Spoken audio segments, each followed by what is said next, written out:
Here's the thing God hates about humankind. And I know it because the Bible tells us that he's more jacked up angry about one sin than any other sin. The sin of pride. Yours, mine, the ego inside that makes the world about you. See, Proverbs chapter 6 says this: there are 6 things that God hates. The first one, out of the gate, pride, arrogance. He hates it. Now, here's what we do. We think far too simplistically about all of this.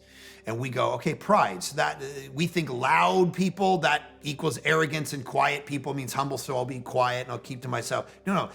That can be false, because the quietest person in the room could be the most arrogant person in the room. Some of you sitting here right now, you're like, well, I'm not always the center of the story.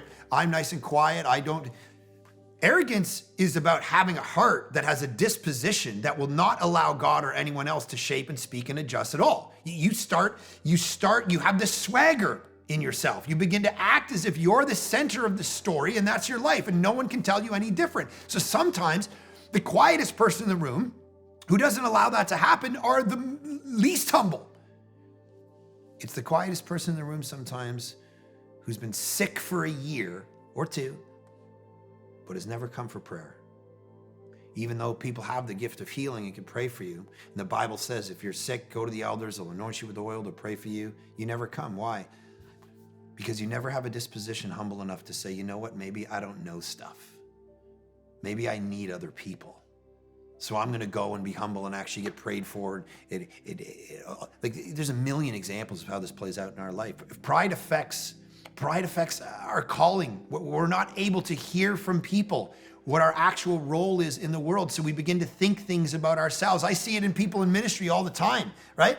They're not content being an arm or a foot or whatever. They all want a big church and they all want to be the guy and the preacher. And so I had a guy come to my office recently. He's like, I'm a church planter. I'm going to go plant a church. I want it to be just like Village, and I'm going to do this crazy stuff. And I'm like, oh, okay, cool. Like, how many times have you preached? And he's like, well, I've preached 5 times. And I'm like, oh, 5 times. Okay.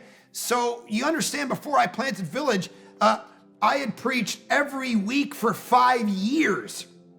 No, I don't have any time for that. I just want to jump right to the results. I want to do this thing. And see, this is the problem, right? We don't have the ability to go, I have to put in the hard work. I'm going to be humble enough to allow God to move in my life. We just want to be the center of attention. We want to be the center of all things.